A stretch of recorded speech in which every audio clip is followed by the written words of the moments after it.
नमः सिद्धेभ्यः। ॐ नमः सिद्धेभ्यः। ॐ नमः सिद्धेभ्यः। शुदोषि शान्त्या विहितात्मशान्ति शान्ते विधाता शरणं गतानां भूयाद्भवक्लेश भयोऽपि शान्त्यै शान्ते जिनो मे भगवान् शरण्यः शान्ते जिनो मे भगवान् शरण्यः शान्ते जिनो मे भगवान् शरण्यः। सरस्वती नमस्तुभ्यं वरदे कामरूपिणी विद्यारम्भ करिष्यामि सिद्धिर्भवतु मे सदा। गुरुः पान्तु नो नित्यं ज्ञानिदर्शन नायिका चारित्राणौ गम्भीरा मोक्षमार्गोपदेशिकः। अनंतानंद सिद्ध परमेष्टि भगवान के देवादिदेव पेखजराट मूलक भगवान बास्य पूज्य स्वामी की देवादिदेव पेखजराट परम इष्ट शांतिनाथ भगवान की देवादिदेव पेखजराट शासन नायक भगवान महावीर स्वामी की परम पूज्य आचार्य भगवान कुंद कुंद स्वामी की परम पूज्य आचार्य भगवान गणाचार्य गुरुदेव वीराक्ष गजी महामुनिराज की परम पूज्य आचार्य भगवान विशुद्धि सागर जी मुनिराज की ढाई दीप में विराजमान तीन कामनाओं कोटि मुनिराजों की द्वादशांग जिनवाणी माता की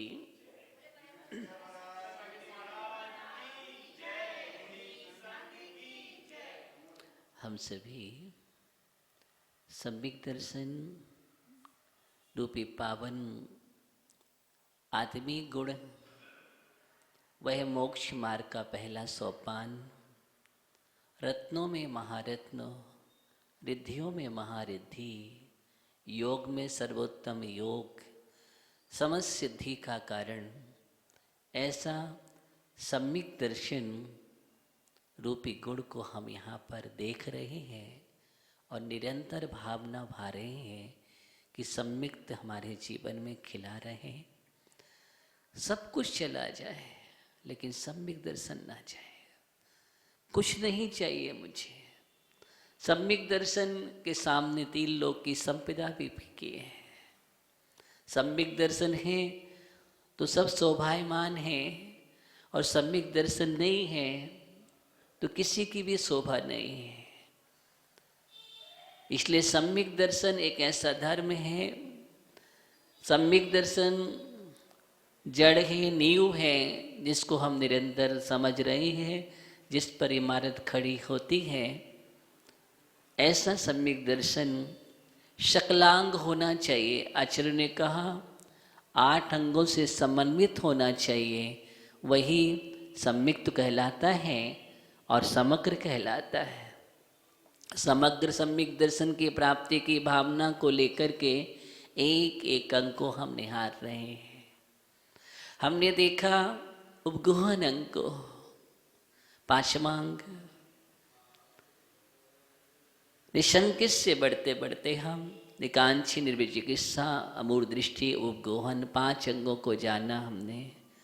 उपगोहन था कि हमें कहीं अगर दोष नजर आ जाए तो दोषों को या गलतियों को उजागर नहीं करना चाहिए, शोर नहीं मचाना चाहिए, प्रचार और प्रसार नहीं करना चाहिए, क्योंकि प्रचार प्रसार करने से धर्म की हानि होती है। अनेक लोग पथ पर बढ़ने वाले होते हैं, वो बढ़ नहीं पाते, वहीं ब्रेक लग जाता है। कितनी लोगों की आस्थाएं टूट जाती हैं। इस कारण से हम मोक्ष मार्ग के या जिन शासन के सबसे बड़े घातक या शत्रु बन जाते हैं। सबसे बड़ा पापी वह तो है नहीं, लेकिन उसकी अपेक्षा से लगाएं तो प्रचार प्रसार करने वाला सबसे बड़ा पापी हो जाता है। वो तो फिर भी कोई त्रुटि करके अपराध बोध प्रायश्चित प्रतिक्रमण कर लेगा, निंदा ग्रह कर लेगा, लेकिन हमने अगर जो प्रचार प्रसार किया, फैलाव किया है, उससे कितने लोगों की हानि होगी। इसलिए आचार्यों ने कहा उपगुहन अंग बहुत महत्वपूर्ण अंग है, बहुत महत्वपूर्ण है ये। लेकिन आचार्य दूसरा पक्ष भी कह रहे हैं कि उपगोहन के साथ हमें स्तुतिकरण करना भी जरूरी है। ऐसा नहीं कि हम सिर्फ दोषों को छिपाते रहें, नहीं, वो गिरता ही रहे और हम देखते रहें, ये धर्मात्मा की पहचान नहीं है। गिरते को संभालना ये हमारा कर्तव्य है, दायित्व है, गुण है, धर्म है, ये सम्यक दर्शन का अंग है, धर्मात्मा की पहचान है। यूँ कहेंगे मानवता भी यही तो है। ऐसे कैसे, इसका मतलब आप धर्मात्मा रहो और तुम्हारे सामने कोई चलायमान हो रहा है, डिग रहा है, गिर रहा है, फिर भी तुम अपना हाथ ना बढ़ाओ। गिरते को सहारा देना स्तुतिकरण अंग है। गिरने वाला उसको संभाल लेना स्तुतिकरण अंग है। कोई श्रद्धा से विमुख हो रहा है, उसकी श्रद्धा को मजबूत कर देना, ऐसा मोटिवेट करो युक्ति के साथ कि उसकी श्रद्धा चलायमान ना हो, तभी तुम धर्मात्मा हो। सही धर्मात्मा की ही पहचान है। हम खूब जाप कर रहे हैं, माला कर रहे हैं, पूजन पाठ कर रहे हैं, सब पढ़ रहे हैं, खूब हम स्वाध्याय कर रहे हैं, लेकिन हमारे अंदर ऐसी कोई भावना नहीं है। और हमारे सामने लोग कितने पतित हो रहे हैं, कितने लोग टूट रहे हैं, कितने लोग गिर रहे हैं, कितने लोग इधर से उधर भाग रहे हैं, फिर भी हम देख रहे हैं। कैसे तुम धर्मात्मा? तुम्हारा भाई दूसरी जगह हाथ फैलाए, अच्छा लगेगा? क्या कर्तव्य है तुम्हारा? मेरा भाई है, नहीं नहीं, वो किसी भी जगह हाथ नहीं फैलाने देंगे। हम ऐसा अवसर ही पैदा नहीं करेंगे, और अवसर बनता है तो उसको हम संभाल लेंगे। क्या करेंगे? उसको हम संभाल लेंगे। इसी का नाम स्तुतिकरण है। गिरते को थाम लेना। क्या कर देना? गिरते को थाम लेना। थाम लेना, लेकिन कौन थामेगा? एक बात और आपको बतला देता हूं, कौन थामेगा? जो थमा होगा, जो थमा होगा वही थामेगा। जो स्वयं चलायमान हो रहा हो, डिग रहा हो, जिसके पैर स्वयं लड़खड़ा रहे हो, वो दूसरों को क्या संभालेगा? इसलिए आचार्य ने कहा थमो और थामो, थमो और थामो, संभलो और संभालो। हम स्वयं ना गिरें, पहले अपने को मजबूत करें।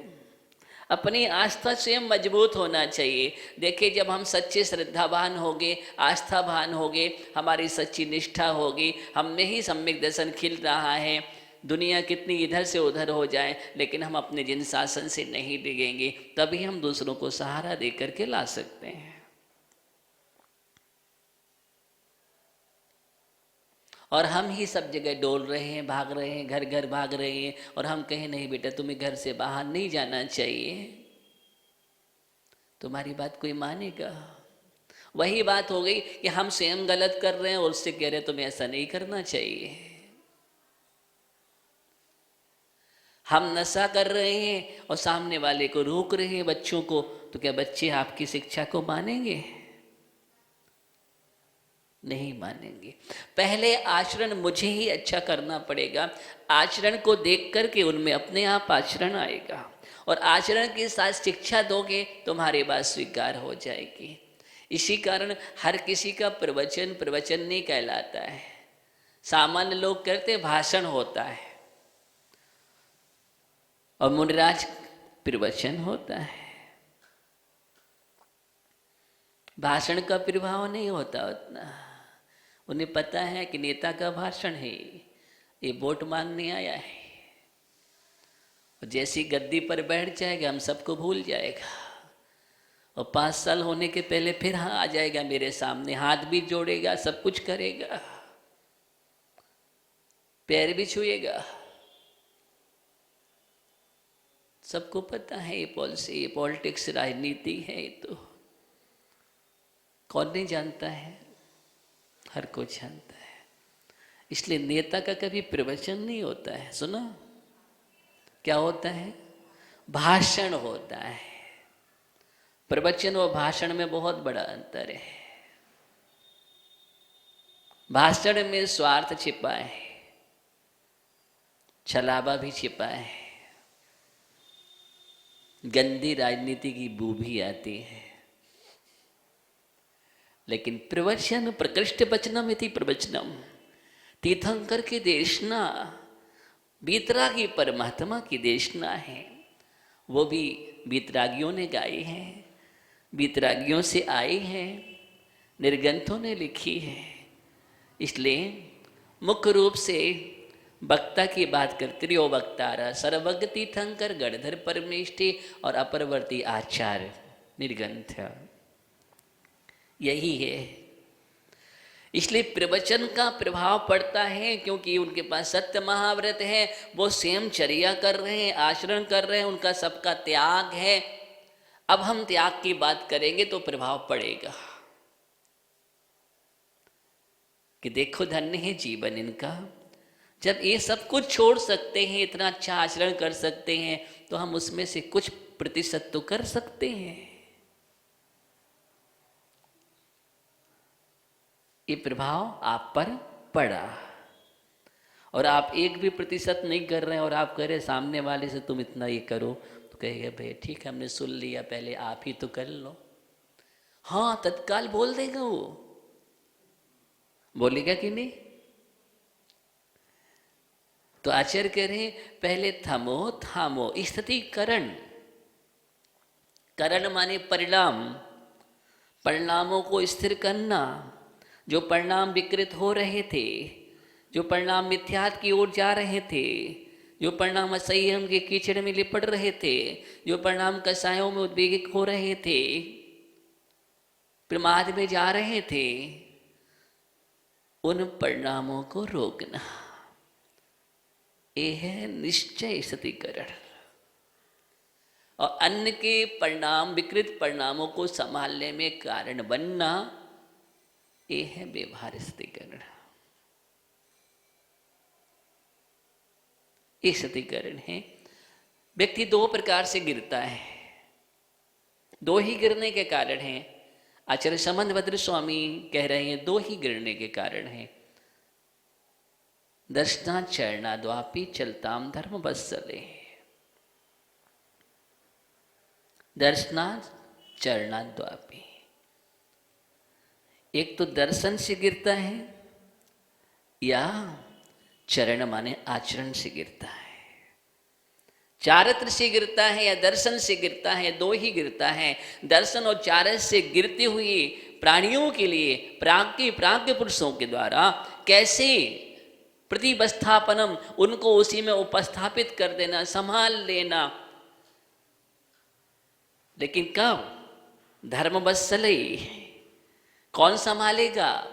जिसके अंदर धर्म के प्रति वात्सल्य होगा, धर्मात्मा के प्रति स्नेह होगा, जो सच्चा धर्मात्मा होगा, जिसके पास हृदय है, हृदय की सरलता है, तरलता है, स्वच्छ है, मोक्ष मार्ग के प्रति, अपने शासन के प्रति गौरव है, धर्म वत्सलयी, वही किसी को संभाल सकता है। तुम्हारे अंदर वात्सल्य ही नहीं है, क्या संभालोगे तुम? तुम तो कहे ठीक है वो जाने, उसका काम जाने, हमें क्या करना है। कौन बोल गए? ये धर्मात्मा की परिभाषा नहीं है, ये अधर्मात्मा बोल रहा है। अधर्मात्मा बोल रहा है, अधर्मात्मा बोल रहा है कि हम तो सारी सुविधाओं में रह रहे हैं, कोई कमी नहीं है मेरे पास, ऐश्वर्याम सब चल रहा है, और मेरा भाई दर दर की ठोकरें खा रहा है, और हम सब देख रहे हैं, इग्नोर कर रहे हैं, कोई मतलब नहीं, मोह फेल लेते हैं। ये धर्मात्मा की पहचान है? नहीं, ये धर्मात्मा की पहचान नहीं है ज्ञानियों। कहाँ है तुम्हारे अंदर धर्म? तुम्हारे अंदर तो मानवता ही नहीं है, धर्म तो बहुत दूर की बात हो गई। क्या नहीं है? मानवीयता नहीं है, भाईचारा ही नहीं है। किसकी बात कर रहे हैं आप धर्म की? यहां आचार्य करें साधर्मी, धर्मवात्सल पूर्वक कोई श्रद्धा से डिग रहा है, उसको स्थिर कर दो। किसी के मन में आ गया, अरे कुछ नहीं रखा हुआ धर्म में, हम पूजन पाठ करते हैं, मुझे क्या मिलता है, इतना समय हम कमाई करने में देंगे तो कुछ मिल जाएगा। ऐसे ऐसे लोग भी हैं। क्या भगवान देंगे हमें? क्या महाराज हमारी जो है हमें कुछ सब कुछ दे जाएंगे क्या? ऐसे ऐसे लोग मिल जाते हैं। तो देखो, उनकी श्रद्धा नहीं है, उनकी श्रद्धा को जगाओ, या फिर उनकी श्रद्धा कमजोर पड़ रही है, उसकी श्रद्धा को मजबूत करो। इस प्रकार युक्ति, इस प्रकार वात्सल, प्रेम, स्नेह से मोटिवेट करो। हाँ, इसका नाम क्या है?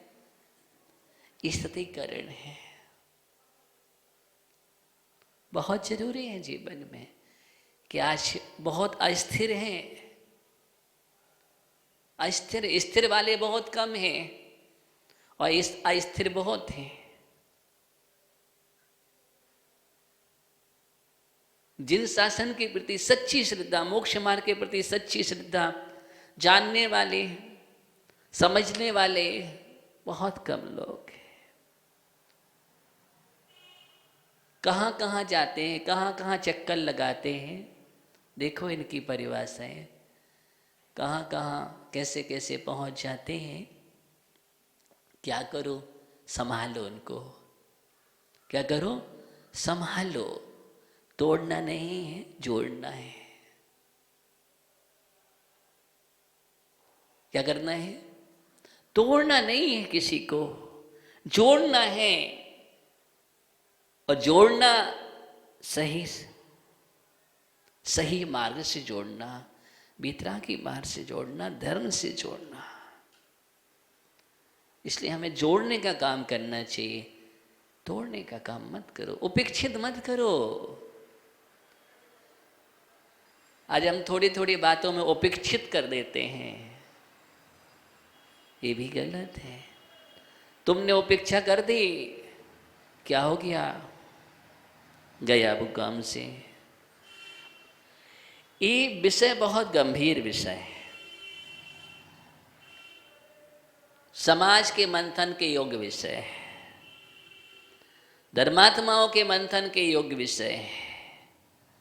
आज स्तुतिकरण, इन अंगों की बहुत आवश्यकता है। क्या है? बहुत आवश्यकता है ज्ञानियों, बहुत आवश्यकता है। आप देखो ना, तो आचार्य यहाँ क्या कह रहे हैं? कोई दर्शन से गिर रहा है या कोई चारित्र से गिर रहा है, चारित्रिक पतन हो रहा है, तो क्या करना चाहिए मुझे? संभाल लो उसको, संभाल लो। ऐसा नहीं कि चारित्रिक पतन हो रहा है तो होने दो और हम सहयोग करने लगे। सहयोग नहीं करना है, वो तुम्हारा सहयोग है ही नहीं है। सहयोग तो वो है कि उसको इतनी युक्ति से संभालो समझाओ प्रेम भाव से, धर्म वत्सल से। किससे लिखा है? धर्म वत्सल, धर्म वत्सल। तत्काल निर्णय मत लो, तत्काल निर्णय मत लो, बहुत जरूरी है। हम आज निर्णय ले लेते हैं, अरे उन्होंने ऐसी गलती कर दी, अरे वो तो ऐसे है वैसे है। बुराई करने के लिए हम तैयार है, फैलाने के लिए तैयार है, लेकिन संभालने के लिए कोई तैयार नहीं है।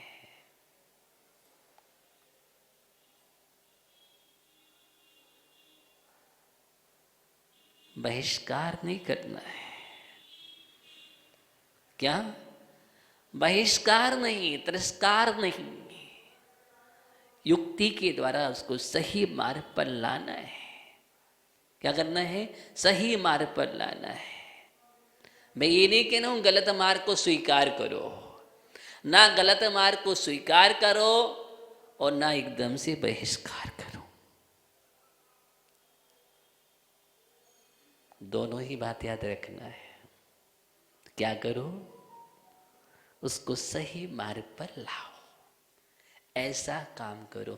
समाज में अच्छे अच्छे वरिष्ठ और ऐसे ऐसे लोग थे और रहते भी हैं जो बहुत संभाल करके संभालते हैं, डिगने नहीं देते, गिरने नहीं देते, संभाल लेते हैं।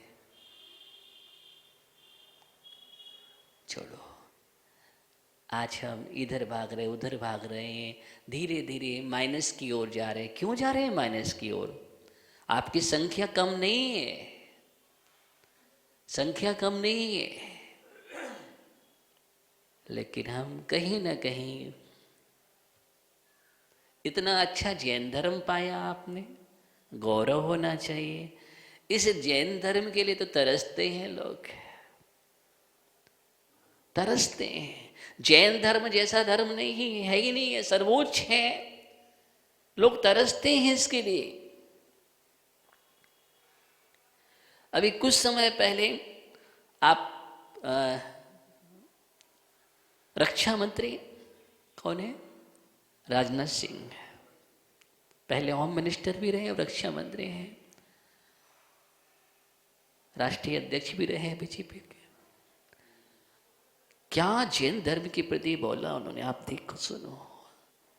जैन धर्म जैसा सूक्ष्म धर्म नहीं है, जो सूक्ष्म से सूक्ष्म अहिंसा का पालन करने वाला।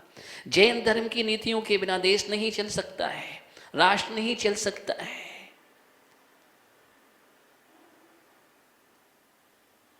बिना उसके अनुकरण के कुछ हो ही नहीं सकता है। ऐसा वैज्ञानिक, ऐसा सूक्ष्म धर्म, ऐसा महान धर्म है। एक और इस प्रकार की व्याख्या कर रहे हैं जो समझदार हैं, प्रज्ञावान हैं, बुद्धिजीवी हैं, अच्छे नेता हैं, वो समझते हैं क्या है जैन दर्शन। डॉक्टर राधाकृष्ण पल्लवी, देखो जैन दर्शन, त्याग की सर्वोच्चता पर खड़ा हुआ जैन दर्शन। क्या बोलते हैं?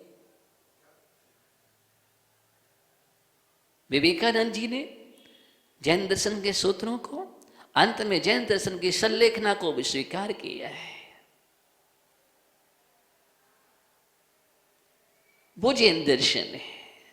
जो नहीं समझते हैं वो अनर्गल कुछ भी बोलने लगते हैं, उनको पता ही नहीं है जैन दर्शन का इतिहास क्या है, क्या तीर्थंकर होते हैं, क्या ऋषभ देव होते हैं। अभी सुना कुछ समय पहले एक कोई है, क्या नाम है पता नहीं, कोई रंगन कृष्ण है क्या है, कुछ कथावाचक नए नए होते चले जा रहे हैं, कुछ भी बकने लगते हैं जिन्हें पता ही नहीं है, इतिहास पता नहीं है, जैन दर्शन को जानते भी नहीं है। ऋषभ देव तीर्थंकर की बात करते, उनको पता ही नहीं है कि क्या है लज्जा, क्या किसे कहते हैं लज्जा। बोलने वाला ही निर्लज्ज है और बात कर रहा है लज्जा की। पहले इतिहास पढ़ो, जानो, समझो।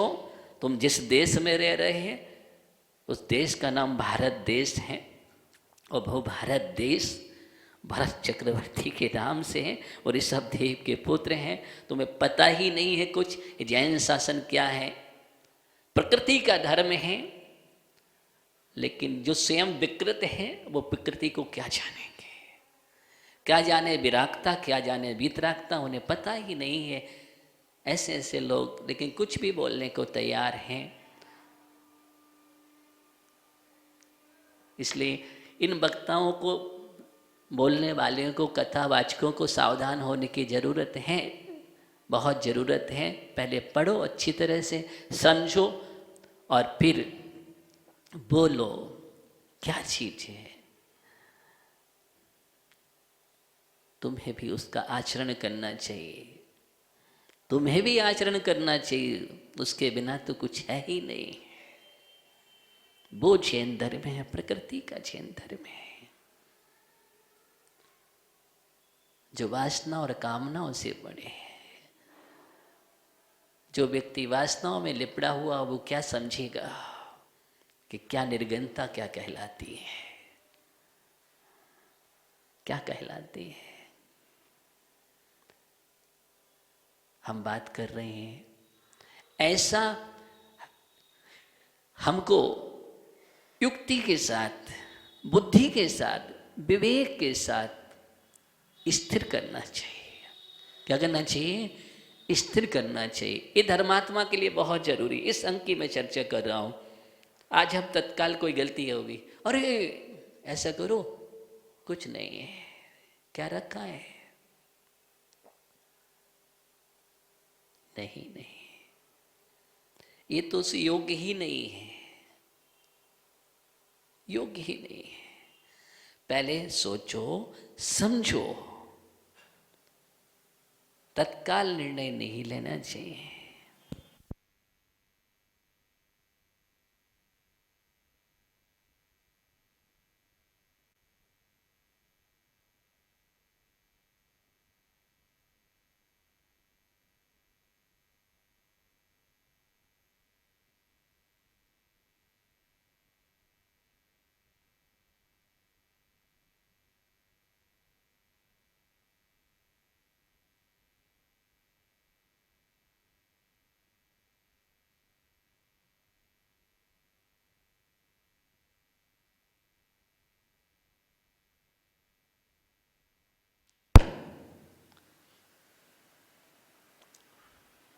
ओम।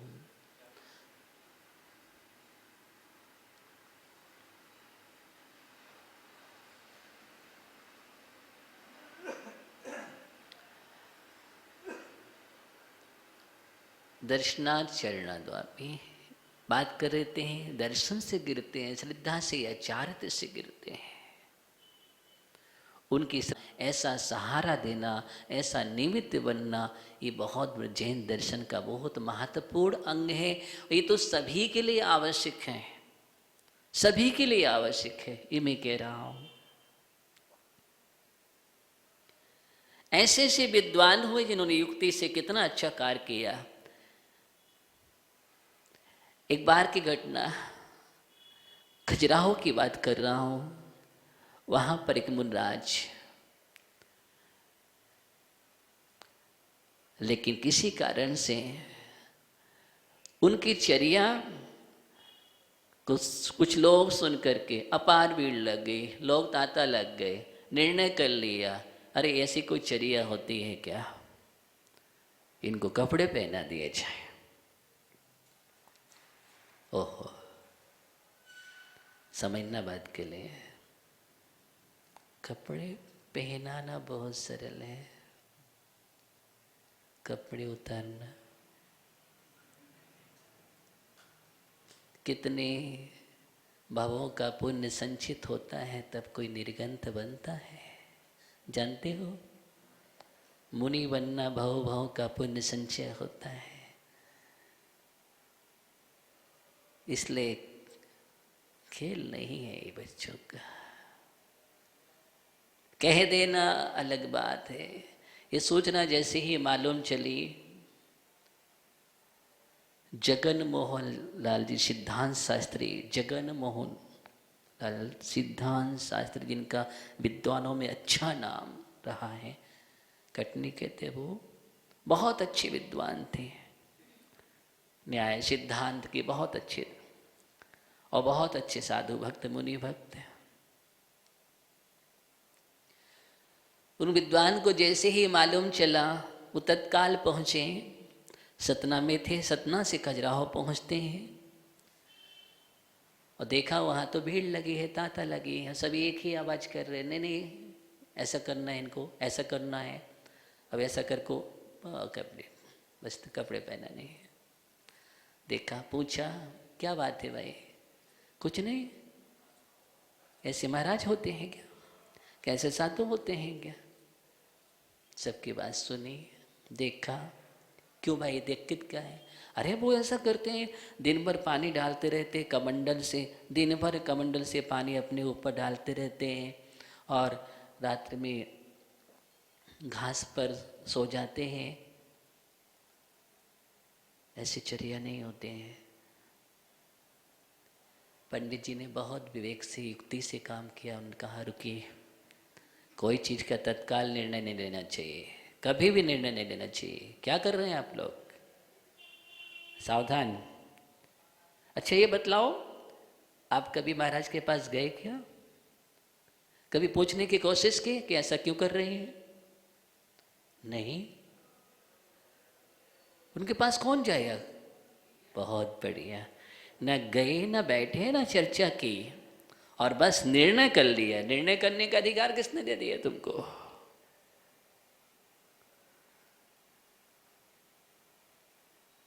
सावधान। और पंडित जी अपने बेटे के साथ उन मुनिराज के पास पहुंचे। मुनिराज को नमोस्तु किया। नमोस्तु करने के बाद, महाराज धन्य है आपके लिए, महाराज धन्य है, आप पंचपरमेष्ठी में हैं, परम पद को प्राप्त कर लिया आपने, कितना पुण्य है आपका। मैं आपकी मुद्रा को बार बार नमन करता हूं। कौन कह रहे हैं? पंडित जी कह रहे हैं। धन्य है, ये महान मुद्रा है, आपका जीवन धन्य है, आप इतने महान हैं, ऐसे पद पर हैं, भगवान आपको नमोस्तु। कौन कह रहे हैं? पंडित जी कह रहे हैं। और ये सब करते करते पंडित जी ने एक धीरे से बात कह दिया, महाराज जो अभी सुन रहे हैं वो सुन करके अच्छा नहीं लग रहा है। धीरे से बोल दिया, जो सुन रहे हैं सुन करके अच्छा नहीं लगा। इतना वाक्य सुनते ही मुनिराज के आंसुओं की धारा बहने लगे। मालूम है, अंदर से भीगे हुए थे। क्या थे? अंदर से भीगे हुए थे, आंसू की धारा बहने लगी। क्यों? पंडित जी ने हाथ जोड़ करके, भगवान क्या हो गया, क्या बात है? पंडित जी, मैं नहीं चाहता जो हो रहा है, लेकिन क्या करो, ऐसी परिस्थिति और मजबूरी उपस्थित हुई। मुझे 20 दिन से निरंतर दाह जोर है। क्या है? 20 दिन से लगातार दाह जोर है। दाह जोर जानते हो? शरीर में आग लगने लगती है, ऐसा दाह जोर है।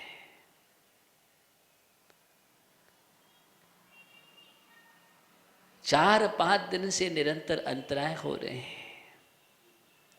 एकदम शुरू में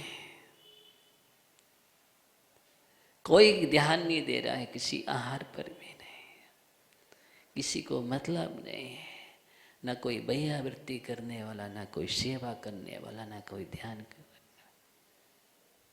ओह, अब सोचिए आप, मुनिराज को दाह जोर हो, ना अंतराय हो रहे हो, आहार पे ध्यान न दिया जाए, उपचार से कोई मतलब न दिया जाए, भैयावृत्ति सेवा न की जाए, क्या होगा? पंडित जी ने बात को समझ लिया। हाथ जोड़े मुनराज के चरणों में नमन किया। भगवान, बिल्कुल गलती है श्रावकों की। क्या है? एकदम श्रावकों की गलती है। सब कुछ ध्यान देना चाहिए। मैं सब करूँगा, मैं करूँगा, पूरा आपका ध्यान रखूँगा। लेकिन फिर बोल दिया और धीरे से मोटिवेट करती युक्ति से, भगवान फिर भी आपकी मुद्रा है, आपकी मुद्रा है, बंदनीय है। जीवन में संकट आते हैं, परिस्थिति आते हैं, उपसर्ग भी आते हैं, परिचय भी होते हैं। कितनी भी विपत्ति आ जाए, लेकिन अपने को चलायमान नहीं करना।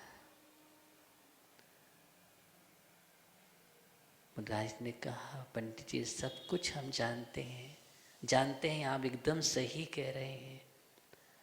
मैं इसको सुधार कर लूँगा और मैं गुरुदेव से प्रायश्चित भी करूँगा। ये मेरी त्रुटि है, गलती है, ये मेरी गलती है, मैं प्रायश्चित करूँगा। और मुनराज का देखो स्थितिकरण हो गया। क्या हो गया?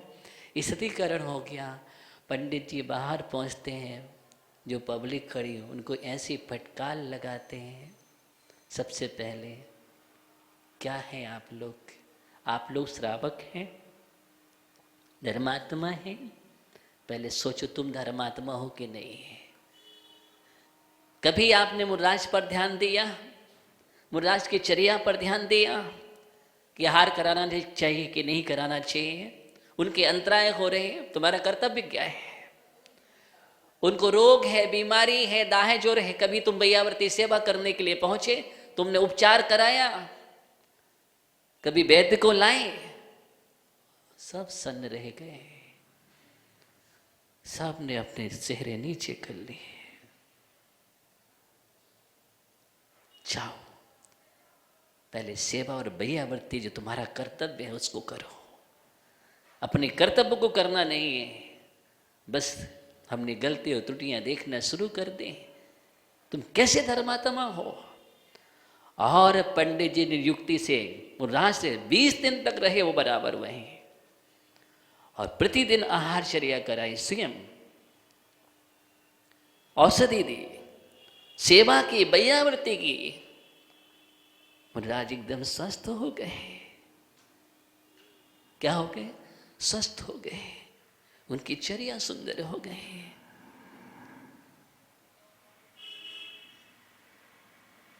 इसका नाम क्या है? स्थितीकरण है, ये स्थितीकरण है।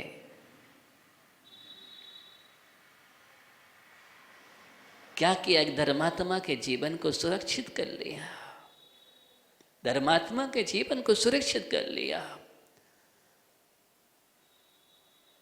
इसका नाम स्थितीकरण अंग है। युक्ति से करना चाहिए, एक है स्थितीकरण।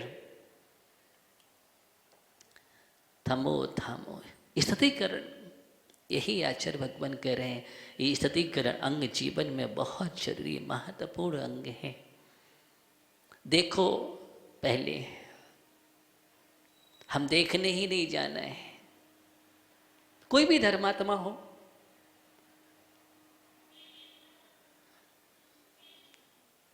क्या स्थिति परिस्थिति बनी है, क्या कारण है?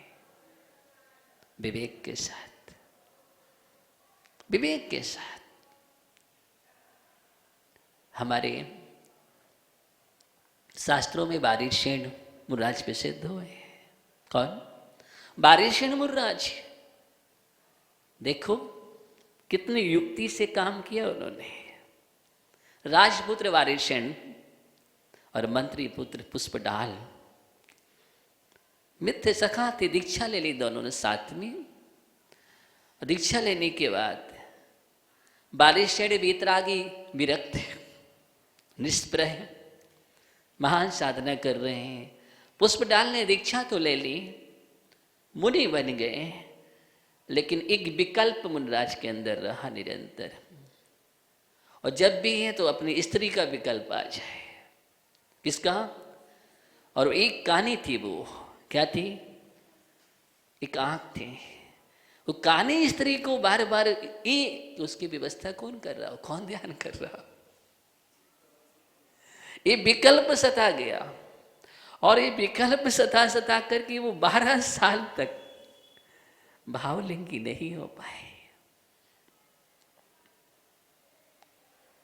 बारिश सेन मुद्राज ने सोचा, युक्ति से काम किया, और एक दिन पुष्पडाल उनको लेकर के साथ में चल दिए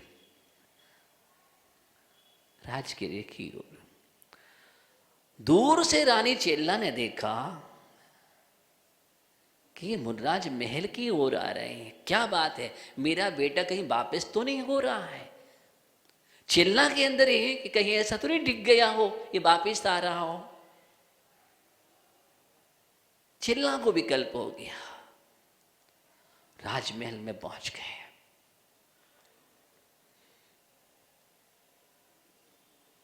रानी चेल्ला ने कहा, मुनराज आइए, उच्चासन ग्रहण कीजिए। 2 सिंहासन लगा दिए, एक सोने का और एक काष्ठ का, एक रागी आसन, एक बीतरागी आसन। बारिशेन मुनराज बीतरागी आसन पर बैठ गए। किस पर? लकड़ी के आसन पर, बीतरागी आसन पर बैठ गए, और पुष्पडाल स्वर्ण सिंहासन पर। रानी चेल्ला को संतुष्टि नहीं, मेरा बेटा बीतरागी है। क्या है? बीतरागी है। बारिशेन ने कहा रानी चेल्ला से, माँ तुम मेरी 32 स्त्रियां हैं, उन 32 स्त्रियां रानियां जो हैं उनको श्रृंगार करके मेरे सामने प्रस्तुत करो। अब रानी चेल्ला घबरा गए कि क्या कह रहे?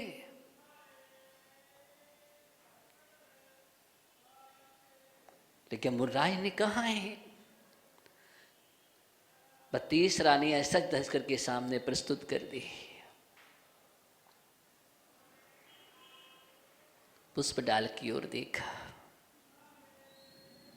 देखो इन रानियों के लिए।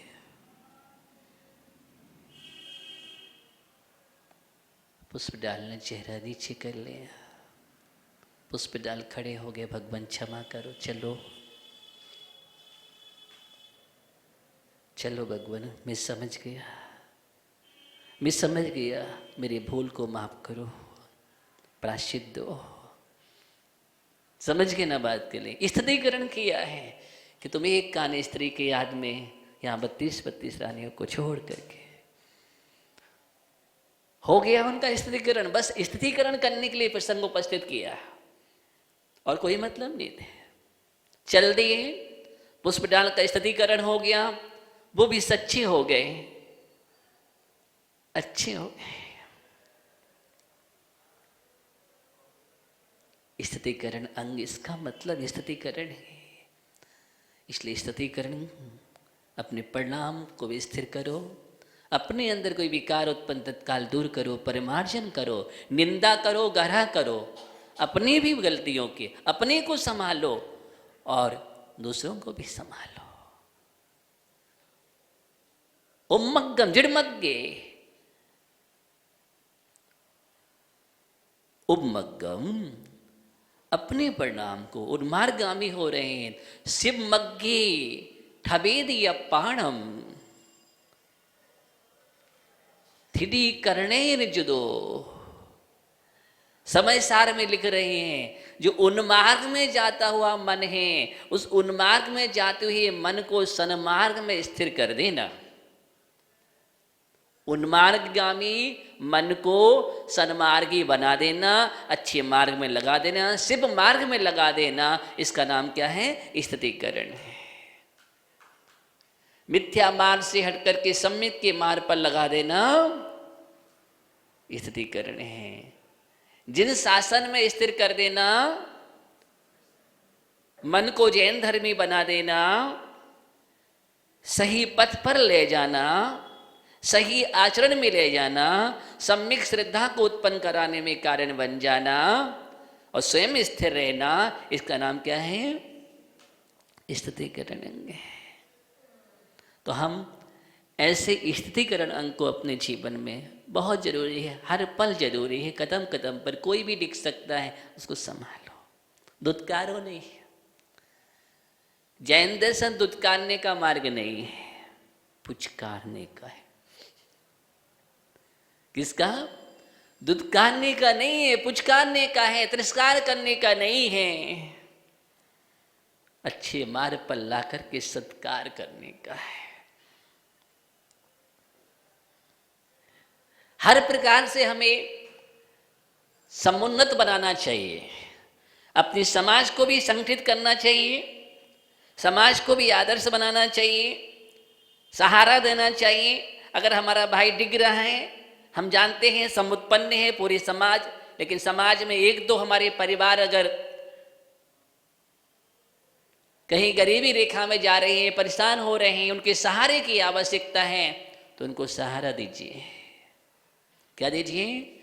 उनको सहारा दीजिए, युक्ति के साथ, शोर मचा के नहीं, अलाउंस करके नहीं, अपमान करके, तिरस्कार करके नहीं कि उसको लज्जित कर दो पहले, नहीं, सहारा देने का भी तरीका होना चाहिए। क्या होना चाहिए? तरीका होना चाहिए। आपने दीवान अमरचंद का नाम सुना है?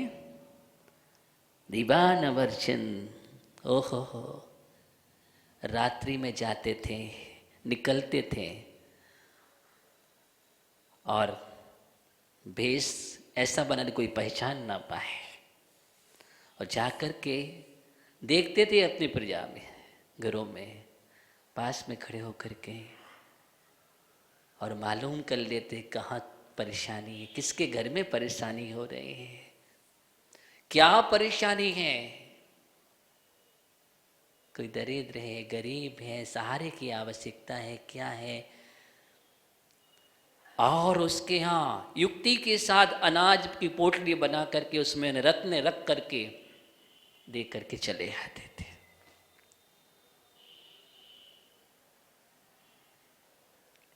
ये है सहारा, ये सहयोग है। और ऐसा आगम में लिखा है, शास्त्र में लिखा है। आचार्य वीरनंदी स्वामी लिखते हैं कि जो समर्थ होने पर भी, सुसंपन्न होने पर भी आपत्तिग्रस्त अपने साधर्मी का सहयोग नहीं करता है, वो धर्मात्मा नहीं है।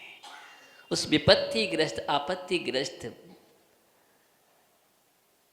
उस सदस्य का, उस अंग का मुझे सहयोग करना चाहिए, तभी तुम्हारी संपन्नता है, तुम्हारी समर्थ है। नहीं तो तुम्हारी समर्थता पर और सामर्थ्य पर प्रश्न चिन्ह लागू हो जाता है कि तुम कैसे संपन्न, कैसे तुम समर्थ। असमर्थ का सहयोग करो, तभी तुम समर्थ हो। क्या करो? असमर्थ का सहयोग करो, तभी तुम समर्थ कहलाओगे। ऐसा सहयोग करो। एक बार एक ट्रेन से, जबलपुर से कोलकाता जा रहे थे कुछ भाई, व्यापार की दृष्टि से। देखना, उसमें एक सिंधी भाई था, जैन भाई थे, एक सिंधी भाई था। उसके अचानक व्यापार से जा रहे थे, उसके पास जो राशि थी सब चोरी हो गई। 50,000 उसके पास थे, उस समय की बात है, पुरानी बात, बहुत पुरानी बात। वो सब चोरी हो गए। अब कैसे करेगा व्यापार, क्या होगा? अब वो भाई रोने लगा, एकदम बहुत ज्यादा उसको लगा क्या होगा। अब आंसू की धारा बह रहा है, मेरा तो सब कुछ चला गया, कैसे व्यापार करूंगा, कैसे क्या करूंगा, क्या होगा परिवार का, सब कुछ सोचने लगा। उसी कंपाउंड में, उस बोगी में कुछ और सिंधी भाई थे। मालूम है, 8 सिंधी भाई का ग्रुप था, वो भी अपने व्यापार से जा रहा था। उनने जैसे ही देखा सुना, वो तत्काल आकर के उनके पास उस सिंधी भाई को सहानुभूति देते हैं। क्या देते हैं? सहानुभूति देते हैं। और देख करके कहा, मत रो, क्यों आप अपने आप को अकेले समझ रहे हो, हम सब है ना तुम्हारे साथ। क्या बोला? हम सब तुम्हारे साथ हैं। और तत्काल उन भाइयों ने अपनी अपनी जेब से 5-5 हजार निकाले और 40 हजार थमा दिए। एक समय नहीं लगा, तत्काल निकाल करके 1 मिनट में 40 हजार करके वो तत्काल उनको दे दिए। तुम व्यापार करो, जब तुम्हारे पास हो दे देना, कोई दिक्कत नहीं, मत सोचना। नहीं है तो आराम से व्यापार करो, और घर पे मत बतलाना, कहना भी मत कि ऐसा हुआ है। क्या है? ओहो, ये है सहारा। क्या है? ये सहारा है, ये स्थिर करना है। वो विचलित हो रहा था, उसको संभाल लिया।